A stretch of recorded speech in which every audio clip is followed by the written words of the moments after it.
ശിവായ. ഓം നമഃ ശിവായ. ഓം നമഃ ശിവായ.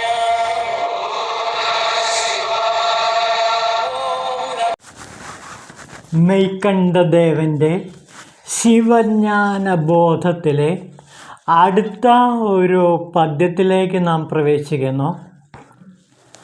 അവനെ താനേ ആകിയ അന്നറി ഏകനാകി ഇരൈപണി നിற்க മലം മായൈ തന്നോട് വൽവിനൈ ഇന്തേ. അതിൻ്റെ അർത്ഥം ഇങ്ങനെയാണ്. അതായത് ബന്ധാവസ്ഥയിൽ ഈശ്വരൻ ജീവൻ തന്നെയായി നിൽക്കുന്നു. അതേപോലെ മുക്താവസ്ഥയിൽ ജീവൻ ഈശ്വരനിൽ നിന്ന് അനന്യനായി ഈശ്വരനിൽ ഭക്തിയോടെ വർത്തിക്കുന്നു. അപ്പോൾ മലവും മായയും കർമ്മവും ഇല്ലാതാകും.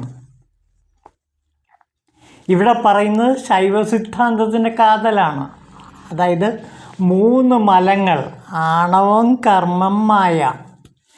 ഈ 3 മലങ്ങളും എപ്പോഴാണോ ജീവനിൽ നിന്ന് മാറിപ്പോകുന്നത് അപ്പോൾ ജീവൻ എന്തായി മാറുന്നു? ശിവനായി മാറുന്നു. അതേപോലെ ശിവനിൽ ഈ 3 മലങ്ങൾ നിറയുമ്പോൾ അത് ജീവനായി മാറുന്നു. അപ്പോൾ നമ്മിലുള്ള ജീവൻ എന്ന് പറയുന്നത് സാക്ഷാൽ ശിവൻ തന്നെയാണ്. പക്ഷേ ആ ശിവനിൽ 3 മലങ്ങൾ, ആണവം, കർമ്മം, മായ എന്ന 3 മലങ്ങൾ നിറഞ്ഞിരിക്കുന്നു. ഈ 3 മലങ്ങൾ മാറ്റിയാൽ മാത്രം മതി നമ്മിലുള്ള ജീവൻ എന്തായിത്തീരും? ശിവനായിത്തീരും. അതുപോലെ ശിവൻ ജീവനായിത്തീരുന്നത് എപ്പോഴാണ്? ഈ 3 മലങ്ങൾ നിറയുമ്പോഴാണ്.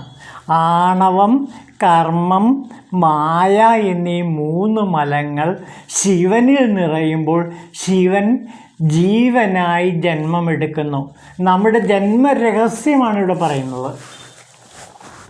ഒരു ജീവൻ എങ്ങനെ ഭൂമിയിൽ ജനിക്കുന്നു എന്ന് ചിന്തിച്ചാൽ ഈ സത്യം മനസ്സിലാകും.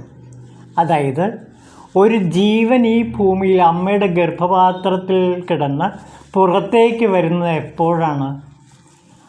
അയാളിൽ കുടികൊള്ളുന്ന ശിവത്വമാണ്. ആ അമ്മയിൽ കുടികൊള്ളുന്നത് ശിവത്വമാണ്. ശിവനാണ് അമ്മയുടെ ഗർഭത്തിൽ കിടക്കുന്നത്.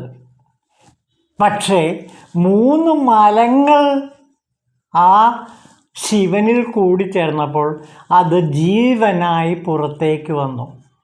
ഇതാണ് നമ്മുടെ ജീവൻ്റെ രഹസ്യം. 3 മലങ്ങൾ, അതായത് ആണവം, കർമ്മം, മായ, പ്രാരാബ്ധ കർമ്മങ്ങളിൽ നിന്ന് അല്ലെങ്കിൽ മുൻജന്മ കർമ്മങ്ങളിലുള്ള വാസനയുടെ ഫലമായിട്ടാണ് ശിവനായ ഞാൻ മനുഷ്യനായ ജീവിയായിട്ട് ഈ ഭൂമിയിൽ പിറന്നു വീണത്. അപ്പോൾ സത്യത്തിൽ ഞാൻ ആരാണ്? ശിവനായിരുന്നു. പക്ഷേ 3 മലങ്ങൾ എന്നിൽ നിറഞ്ഞപ്പോൾ ഞാൻ അമ്മയുടെ ഗർഭപാത്രത്തിൽ വന്ന് വീഴുകയും അങ്ങനെ മനുഷ്യനായി ഈ ഭൂമിയിൽ ജനിച്ച് വീഴുകയും ചെയ്യും. അപ്പോൾ ഈ ജനിച്ച് വീഴുന്ന മനുഷ്യനായ ഞാൻ വീണ്ടും പൂർവമായ അവസ്ഥയിൽ, അതായത് ശിവനിലേക്ക് എത്തിച്ചേരാൻ എന്താണ് ചെയ്യേണ്ടത്? ഈ 3 മലങ്ങളെ, ആണവം, കർമ്മം, മായ എന്നീ 3 മലങ്ങളെ ഇല്ലാതാക്കിയാൽ മതി. അതോടെ ഞാൻ എന്ന മനുഷ്യരൂപം ശിവരൂപമായി തീരും. അപ്പോൾ പറയുന്ന രഹസ്യം ഇതാണ്: നമ്മളെല്ലാം ശിവനാണ്, ശിവാത്മാവാണ്. പക്ഷേ ഈ ശിവാത്മാവ് അനേകം ജീവനുകളായി ഈ ഭൂമിയിൽ പിറക്കുന്നത് അവരുടെ കർമ്മബദ്ധത്താലാണ്. കർമ്മങ്ങൾ, സഞ്ചിത, ആഗാമി, മറ്റു തുടങ്ങിയ കർമ്മങ്ങളെല്ലാം കൊണ്ടും അവൻ ഈ വാസനകളാൽ ബദ്ധനായി ഈ ഭൂമിയിൽ ജീവനായി പുറത്തേക്ക് വരുന്നു. അപ്പോൾ ശിവൻ തന്നെയാണ് ജീവനായി പുറത്തേക്ക് ഈ ഭൂമിയിൽ ഈ പ്രപഞ്ചത്തിൽ വന്നിരിക്കുന്നത്. അതിന് കാരണം ഈ 3 മലങ്ങളാണ്. ഈ ആണവ കർമ്മ മായാമലങ്ങളെ മാറ്റുക മാത്രം ചെയ്താൽ മതി. ജീവൻ എന്തായിത്തീരും? അതിൻ്റെ പൂർവ്വരൂപമായ ശിവനായിത്തീരും. അപ്പോൾ ഈ ജന്മത്തിൽ തന്നെ എനിക്ക് ശിവനായി തീരാൻ ഒരു പ്രയാസവുമില്ല. അതിന് എന്ത് വേണം? ഈ ആണവമലത്തെയും കർമ്മമലത്തെയും മായാമലത്തെയും പൂർണ്ണമായി ഇല്ലാതാക്കിയാൽ എൻ്റെ നിജസ്വരൂപം തെളിഞ്ഞു കിട്ടും. ഞാൻ എന്താണോ അതായിത്തീരും. ഞാൻ എന്തായിരുന്നു? ശിവനായിരുന്നു. ശിവൻ മനുഷ്യനായി ജനിച്ചത് എന്തുകൊണ്ടാണ്? ഈ മലങ്ങളാകുന്ന വാസനകൾ അവനിൽ നിറഞ്ഞപ്പോഴാണ് അവൻ മനുഷ്യനായി ഭൂമിയിൽ ജനിച്ചത്.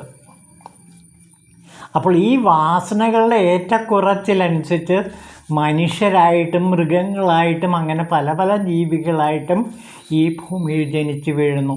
അപ്പോൾ ഈ 3 മലങ്ങളെ മാറ്റാൻ മനുഷ്യർക്കാണ് ഏറ്റവും കൂടുതൽ കഴിയുന്നത്. ബോധപൂർവം തന്നെ ഈ 3 മലങ്ങളെയും, ആണവം കർമ്മം മായ എന്ന 3 മുമ്മലങ്ങളെയും ഇല്ലാതാക്കുമ്പോൾ ജീവൻ ശിവനായിത്തീരുന്നു.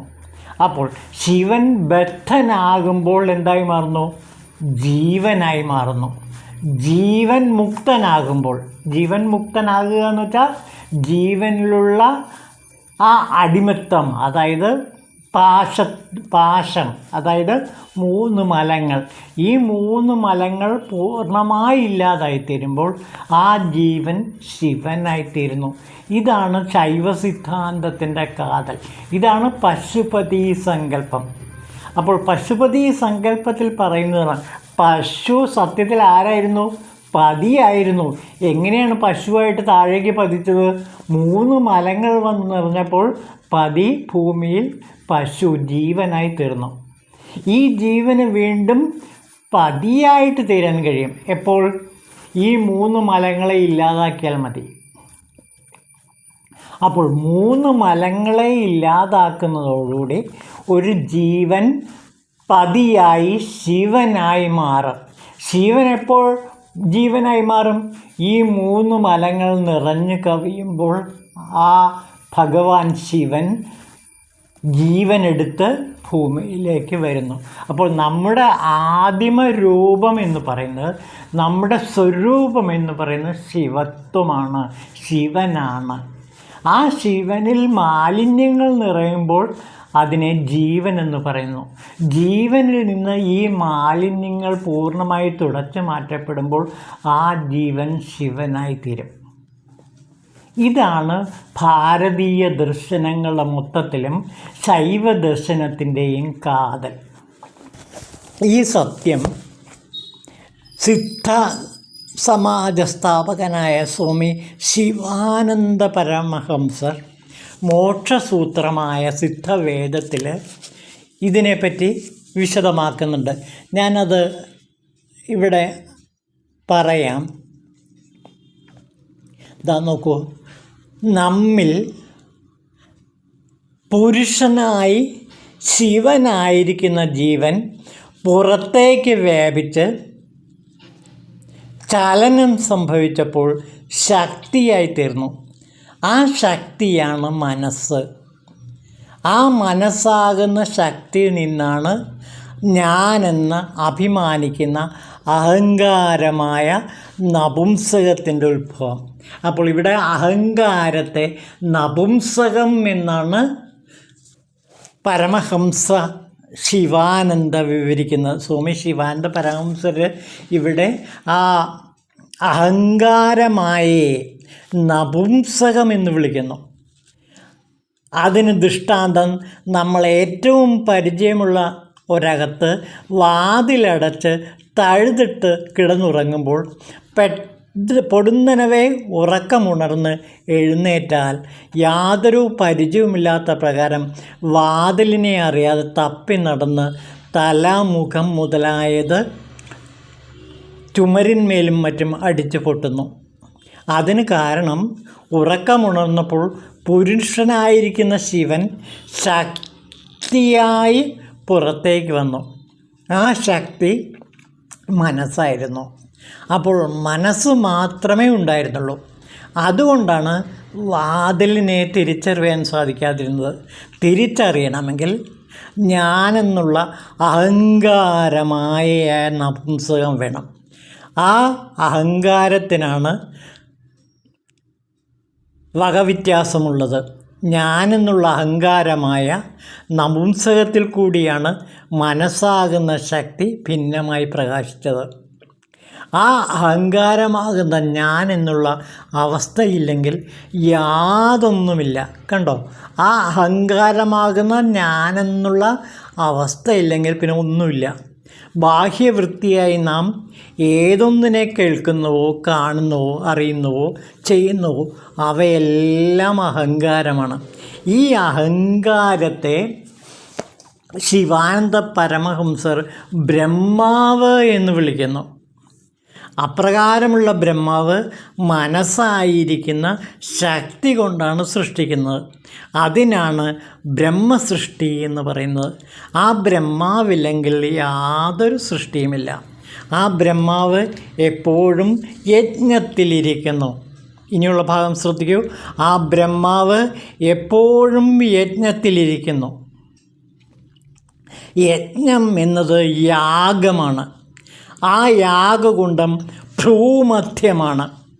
ആ ഭ്രൂമധ്യം സുഷുമ്ന എന്ന അഗ്നിനേത്രമാണ്. അപ്രകാരമുള്ള ഞാൻ കുണ്ഡത്തിനരികെ ഞാനെന്ന അഹങ്കാരമായ ബ്രഹ്മാവിരുന്ന് വിചാരാദികളായ സാധനകളെ ആ അഗ്നികുണ്ഡത്തിൽ ഹോമം ചെയ്യുന്നു. ഈ ഹോമത്തിൽ നിന്നുദ്ഭവിച്ച ധൂമം, അതായത് പുകയാണ് ഈ കാണപ്പെടുന്ന ലോകം. ലോകമെന്ന് പറയുന്നത് പുകയാണ്. ആ പുകയ്ക്കുള്ളിൽ പെട്ടതുകൊണ്ടാണ് നമുക്ക് സ്ത്രീ പുരുഷന്മാർ ഇന്നതാണെന്നറിയുവാൻ സാധിക്കാതെ വന്നത്. അപ്പോൾ ലോകമായിരിക്കുന്ന ആ പുക നീങ്ങുന്നുവോ അപ്പോൾ വ്യക്തമായി നമുക്ക് അറിയപ്പെടും. ഈ പുക നീങ്ങണമെങ്കിൽ ഹോമിച്ച സാധനങ്ങൾ കത്തണം. കത്തിയാൽ പ്രകാശിക്കും. പ്രകാശിക്കുമ്പോൾ സർവവും തൻ്റെ ജീവൻ്റെ ശക്തിയായിരിക്കുന്ന മനസ്സാണെന്നറിയപ്പെടും. അപ്പോൾ ആ ജീവശക്തിയായിരിക്കുന്ന മനസ്സ് തന്നിൽ തന്നെ അടങ്ങി താനായിരിക്കും. ഈ യഥാർത്ഥത്തെ ഗ്രഹിക്കുമ്പോൾ മാത്രം നപുംസകം വിട്ട് പുരുഷനായിത്തീരും. അപ്പോൾ ഈ അഹം എന്ന നപുംസകത്തെ നമ്മിൽ നിന്ന് ഇല്ലാതാക്കിയാൽ മതി. ഞാനെന്ന ആ അഹങ്കാരമായയെ, ഇവിടെ ആണവം, കർമ്മം, മായ, 3 തരത്തിലുള്ള മായകളെപ്പറ്റി പറയുന്നുണ്ട്. ആ അഹങ്കാരമായയെ പൂർണ്ണമായി ഇല്ലാതാക്കുമ്പോൾ, ഇവിടെ ശിവാനന്ദ പരമഹംസർ പറയുന്നത് ഈ 3 മായകളെ, അഹങ്കാരങ്ങളെ മുഴുവനും നപുംസകം എന്ന് പേരിട്ട് വിളിക്കുകയാണ് അദ്ദേഹം ചെയ്യുന്നത്. ഈ നപുംസകത്തെ നമ്മിൽ നിന്നെടുത്ത് മാറ്റിയാൽ മതി. അതായത് അഹങ്കാരമായയെ നമ്മിൽ നിന്ന് മാറ്റുമ്പോൾ നാം പുരുഷനായി ശിവനായി ഭവിക്കും. ആ ശിവനിൽ ഈ അഹങ്കാരമായ പ്രവേശിക്കുമ്പോൾ അത് ജീവനായി തീരുകയും ചെയ്യും. അതാണ് ഇവിടെ പരമഹംസ ശിവാനന്ദ സിദ്ധാസമാജസ്ഥാപകനായ സ്വാമി ശിവാനന്ദ പരമഹംസർ മോക്ഷസൂത്രത്തിൽ പറയുന്നത്. ഈ സംഭവം വളരെ ലളിതമായിട്ട് ഷിർദി സായി ബാബ വിവരിച്ചു കൊടുക്കുന്നുണ്ട്. മഹാധനികനായ ഒരു വ്യക്തി ഷിർദി സായി ബാബയുടെ അടുത്ത് വന്നിട്ട് ഇങ്ങനെ പറഞ്ഞു, ബാബ, അവിടുന്ന് എല്ലാവർക്കും ബ്രഹ്മനെ കാണിച്ചു കൊടുക്കുന്നു എന്ന് ഞാൻ കേട്ടിട്ട് വളരെ ദൂരത്തുനിന്ന് ഞാൻ വരികയാണ്. ഞാൻ വളരെ ക്ഷീണിച്ചു. എനിക്ക് വേഗം ബ്രഹ്മനെ കാണിച്ചു തരണം. ബാബ പറഞ്ഞു, സുഹൃത്തെ, അതിനെക്കുറിച്ച് പരിഭ്രമിക്കേണ്ട. ബ്രഹ്മനെ ഉടനെ കാണിച്ചു തരാം. ഞാനൊന്നും നീട്ടി വയ്ക്കാറില്ല. ചോദിക്കുന്നതെല്ലാം ഉടനെ നൽകുന്നവനാണ് ഞാൻ. അനവധി പേര് വന്നിട്ട് എന്നോട് ധനം, ആരോഗ്യം, ശക്തി, സ്ഥാനമാനങ്ങൾ, സ്ഥിതി, രോഗം മാറ്റൽ മുതലായ ലൗകിക കാര്യങ്ങൾ ആവശ്യപ്പെടുകയാണ്. എന്നാൽ ബ്രഹ്മജ്ഞാനം ചോദിച്ചുകൊണ്ട് ആരും വരലില്ല. അതുകൊണ്ട് നിങ്ങൾ വന്ന് ബ്രഹ്മജ്ഞാനം ആവശ്യപ്പെട്ടത് വളരെ നന്നായി. അതിനാൽ ബ്രഹ്മനെ അതിൻ്റെ എല്ലാ സജ്ജീകരണങ്ങളോടും കൂടി ഞാൻ നിങ്ങൾക്ക് കാണിച്ചു തരാം. ഇത് പറഞ്ഞ് ബാബ അയാളെ അവിടെ ഇരുത്തി. എന്നിട്ട് ഒരു കുട്ടിയെ വിളിച്ചു. ആ കുട്ടിയോട് പറഞ്ഞു, നീ നന്ദു എന്ന മാർവാടിയുടെ അടുത്ത് പോയി 5 രൂപ കടം വാങ്ങിക്കൊണ്ടുവരുമോ? കുട്ടി കുറേ സമയം കഴിഞ്ഞ് തിരിച്ചു വന്നു. മാർവാടിയെ കണ്ടില്ലെന്ന് പറഞ്ഞു. അപ്പോൾ ബാബ പലചരക്ക് കടക്കാരൻ ബാലൻ എന്നു പേരുള്ള ഒരാളുടെ അടുത്തേക്ക് കുട്ടിയെ പറഞ്ഞയച്ചു. 5 രൂപ കടം വാങ്ങിക്കൊണ്ടുവരുമോ എന്ന് പറഞ്ഞു. അവിടെ ചെന്നപ്പോൾ ബാലനെയും കണ്ടില്ല. കുട്ടി തിരിച്ചു വന്നു. ഇങ്ങനെ 4-5 പേരുടെ അടുത്തേക്ക് ഈ കുട്ടിയെ 5 രൂപ കടം വാങ്ങാൻ വേണ്ടി പറഞ്ഞയച്ചു. പക്ഷേ അവിടെ നിന്നൊന്നും തന്നെ ഈ പൈസ കിട്ടിയില്ല. അങ്ങനെ കുട്ടി തിരിച്ച് വന്നിട്ട് ബാബയോട് പറഞ്ഞു, ഒരിടത്തു നിന്നും എനിക്ക് പൈസ കിട്ടില്ല. ഇതെല്ലാം ഈശ്വരനെ അറിയുവാൻ വന്ന മാന്യനെ പരീക്ഷിക്കുവാൻ ചെയ്തതാണ് ബാബ. അല്ലാതെ ബാബയ്ക്ക് പണം ആവശ്യമുണ്ടായിരുന്നില്ല. നന്ദുവും ബാലനും മറ്റു പലരും ഇല്ലെന്നറിഞ്ഞുകൊണ്ടാണ് ബാബ കുട്ടിയെ അവിടേക്ക് അയച്ചത്. മാന്യൻ്റെ കയ്യിൽ ധാരാളം പണമുണ്ട്. ബാബ വലിയ മഹാത്മാവാണെന്നും വാക്ക് മാറില്ലെന്നും പണം മടക്കിത്തരുമെന്നും ചോദിച്ച നിസ്സാര സംഖ്യയാണെന്നും അയാൾക്കറിയാം. എന്നിട്ടും പണം കൈവിടാൻ മടി കാണിച്ച ഒരുവനാണ് ലോകത്തിൽ വച്ച ഏറ്റവും വലിയ ബ്രഹ്മജ്ഞാനം ബാബയോട് ആവശ്യപ്പെടുന്നത്. ബാബയെ സ്നേഹിക്കുന്ന മറ്റേതൊരാളും ഉടനെ പണം കൊടുക്കുമായിരുന്നു. പക്ഷേ ഈ ധനികൻ അത്തരക്കാരനായിരുന്നില്ല. അയാൾ അത്ര പിശുക്കനായിരുന്നു. അയാൾ പണം കൊടുത്തില്ലെന്ന് മാത്രമല്ല, വീട്ടിലേക്ക് മടങ്ങാൻ ധൃതി പിടിക്കുകയും ചെയ്തു. അയാൾ ബാബയോട് പറഞ്ഞു, ഓ ബാബ, വേഗം ബ്രഹ്മനെ കാണിച്ചിരൂ, ഞാൻ വേഗം മടങ്ങട്ടെ. ബാബ പറഞ്ഞു, ഞാനീ ചെയ്ത നടപടികളൊന്നും നിങ്ങൾക്ക് മനസ്സിലായില്ലേ? അത് നിങ്ങൾക്ക് ബ്രഹ്മനെ കാണിച്ചു തരുവാൻ വേണ്ടിയാണ്. അതിനുശേഷം ബാബ ഒരു വിശദീകരണം നൽകി. ഈശ്വരനെ അറിയുക എളുപ്പമല്ല. പഞ്ചപ്രാണങ്ങളും പഞ്ചേന്ദ്രിയങ്ങളും മനസ്സും ബുദ്ധിയും അഹംഭാവവും ഈശ്വരന് മുന്നിൽ സമർപ്പിക്കുന്നവർക്ക് മാത്രമേ ബ്രഹ്മജ്ഞാനം നേടാൻ കഴിയുള്ളൂ. എല്ലാവരും അവരുടെ ജീവിതകാലം കൊണ്ട് ബ്രഹ്മനെ അറിയുന്നില്ല. അതിന് ചില നിബന്ധനകളുണ്ട്. അതായത് മുമുക്ഷുത്വം, വിരക്തി, അന്തർമുഖത, പാപനിർമ്മാർജ്ജനം, തപസ്, പിന്നെ ശ്രേയോ മാർഗത്തിലേക്കുള്ള താല്പര്യം, മനഃശുദ്ധി, ഗുരുവിൻ്റെ ആവശ്യകത, ദൈവാനുഗ്രഹം, ഇതെല്ലാം ആവശ്യമാണ്.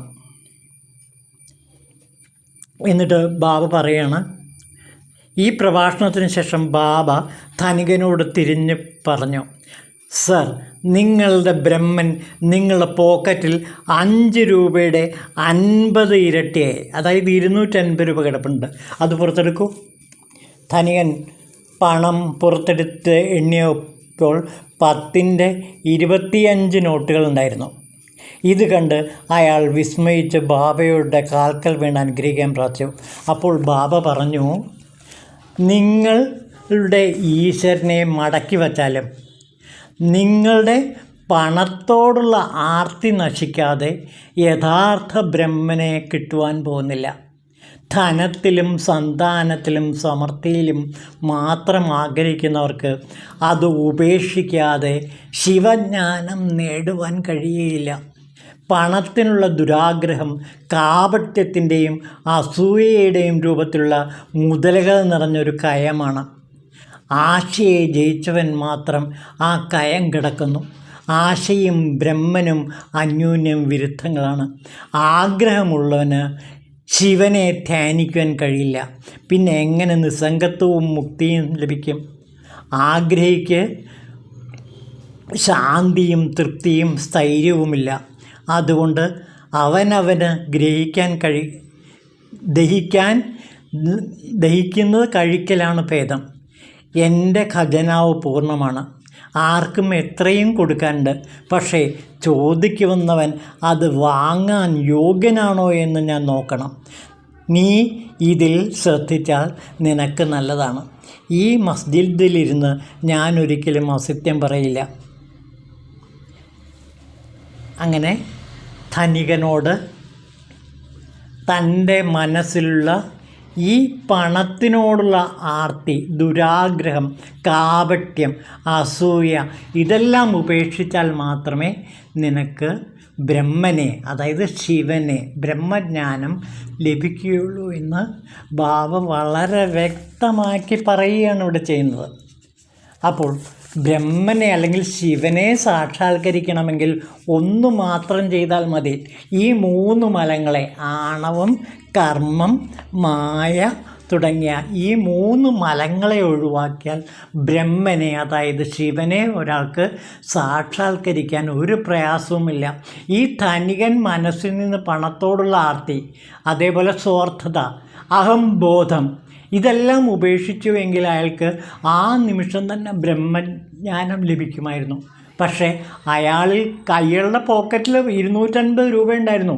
എന്നിട്ട് 5 രൂപ കടം ചോദിച്ച് ഈ കുട്ടിയെ നാട് മുഴുവൻ പറഞ്ഞയച്ചു. എന്നിട്ടും പോക്കറ്റിൽ നിന്ന് 5 രൂപ എടുത്ത് ബാബയ്ക്ക് കൊടുക്കാൻ തയ്യാറായില്ല. അത്രയ്ക്ക് പിശുക്കനാണ് അയാൾ. അങ്ങനെയുള്ള ഒരാൾക്ക് ബ്രഹ്മജ്ഞാനം കിട്ടില്ല. പണത്തിൻ്റെ അടിമയാണ്, സ്വാർത്ഥതയുടെ അടിമയായ ഒരു വ്യക്തിക്ക് ഒരിക്കലും ശിവനാകാൻ കഴിയില്ല. അപ്പോൾ ഈ പ്രപഞ്ചത്തിലുള്ള 90% ജനങ്ങൾ ഇങ്ങനെയുള്ളവരാണ്, 3 മലങ്ങൾ നിറഞ്ഞവരാണ്. അതുകൊണ്ടാണ് നമ്മൾ ശിവനായി മാറാത്തത്. ശിവനായി മാറണമെങ്കിൽ ഈ 3 മലങ്ങളെ ഒഴിവാക്കിയാൽ മതി. ഈ 3 മലങ്ങളെ എങ്ങനെ ഒഴിവാക്കാൻ പറ്റുമെന്ന് ആദ്യം തന്നെ ഷിർദി സായി ബാബ ഈ ധനികനായ ഭയങ്കരന് വിവരിച്ചു കൊടുക്കുന്നുണ്ട്. ഞാൻ അതുകൂടി നമുക്ക് കാണുന്നത് നന്നായിരിക്കും. കാരണം നമ്മിലുള്ള ശിവനെ സാക്ഷാത്കരിക്കാൻ ഷിർദി സായി ബാബ പറഞ്ഞ ഈ ഉപാധികൾ ഉപയോഗിച്ചാൽ തീർച്ചയായിട്ടും നമ്മിലുള്ള 3 മലങ്ങളെയും ഇല്ലാതാക്കാൻ കഴിയും. നമുക്കത് ഓരോന്നും എന്താണെന്ന് വ്യക്തമായി മനസ്സിലാക്കാൻ നോക്കാം. ഇതാ നോക്കൂ, ആദ്യം വിരക്തി, അതിനു മുമ്പ് വരുന്നുണ്ട് മുമുക്ഷുത്വം.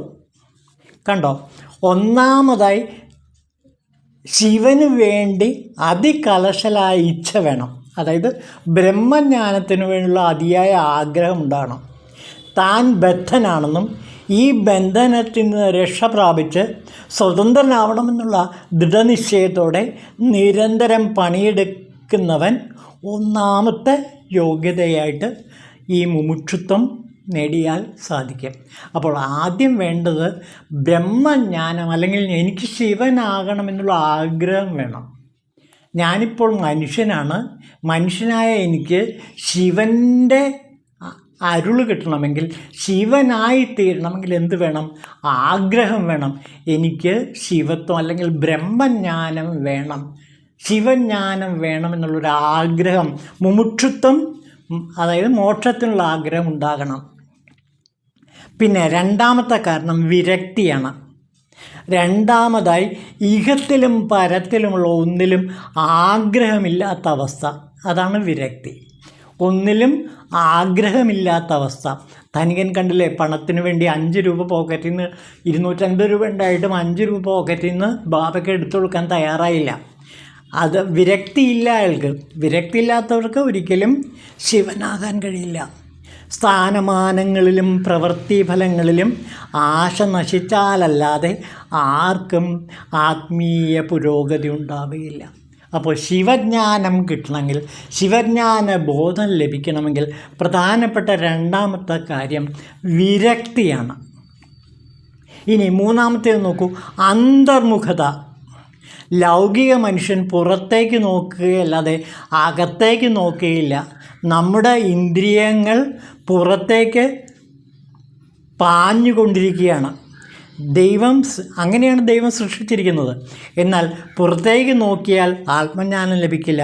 അതുകൊണ്ട് മൂന്നാമതായി അന്തർമുഖത വേണം. അതായത് ഞാൻ എന്നിലേക്ക് തന്നെ നോക്കണം. ഞാൻ ആരാണ്, ഞാൻ എന്താണ് എന്ന് സ്വയം അന്വേഷിക്കാൻ വേണ്ടി അന്തർമുഖമായ ഒരു ഹൃദയം നമുക്കുണ്ടാകണം. അതായത് എന്നിലേക്ക് നോക്കാനുള്ള എൻ്റെ ആ അവസ്ഥാവിശേഷം അന്തർമുഖനായിരിക്കണം. ഇൻട്രോവർട്ട് എന്ന് പറയില്ലേ, അന്തർമുഖനായവർക്ക് മാത്രമേ ഞാൻ ആരാണ് എന്ന സത്യം തിരിഞ്ഞു കിട്ടുകയുള്ളൂ. പിന്നെ മറ്റൊന്ന് പാപനിർമാർജനം. മറ്റുള്ളവരെ വേദനിപ്പിക്കുകയും ഉപദ്രവിക്കുകയും ചെയ്യുന്ന പാപപ്രവർത്തികൾ നിർത്തി സത്പ്രവർത്തികളിൽ മുഴുകാതെ ബ്രഹ്മജ്ഞാനത്തിന് ആരും അർഹനാവില്ല. അപ്പോൾ പാപങ്ങളെല്ലാം മറ്റുള്ളവരെ ഒരിക്കലും ദ്രോഹിക്കരുത്. അതായത് അങ്ങേറ്റത്ത് ജീവകാരുണ്യം കാണിക്കുക. സ്നേഹത്തിൽ നിന്നാണ് ജീവകാരുണ്യം ഉണ്ടാകുന്നത്. നമുക്കൊരു കാര്യം ചെയ്യാം, ഈ മെയ്ക്കണ്ട ദേവൻ്റെ ഈ കവിത കഴിഞ്ഞാൽ, ശിവജ്ഞാനബോധം കഴിഞ്ഞാൽ, ചട്ടമ്പി സ്വാമികളുടെ ജീവകാരുണ്യ നിരൂപണവും അതേപോലെ വള്ളലാർ രാമലിംഗസ്വാമികളുടെ ജീവകാരുണ്യ ഒഴുക്കവും എന്താണെന്ന് അടുത്തടുത്ത് വച്ച് പഠിക്കാൻ ശ്രമിക്കാം. ഇത് കഴിഞ്ഞിട്ട് നമുക്ക് അതിലേക്ക് കിടക്കാം. പിന്നെ വേണ്ടത് തപസ്സാണ്.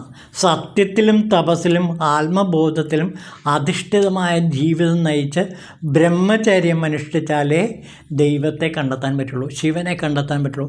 അപ്പോൾ സത്യത്തിലും തപസ്സിലും ആത്മജ്ഞാനത്തിലും അധിഷ്ഠിതമായ ഒരു ജീവിതം നയിക്കണം. ഇതാണ് തപസ്. പിന്നെ ശ്രേയോമാർഗം. ശ്രേയോമാർഗത്തിന് 2 മാർഗങ്ങളുണ്ട്. ഒന്നാമത്തെ ശ്രേയസ് വരുത്തുന്ന വഴി, അത് ഇന്ദ്രിയങ്ങൾക്ക് പ്രിയങ്കരമാകണമെന്നില്ല, അത് ആത്മീയമാണ്.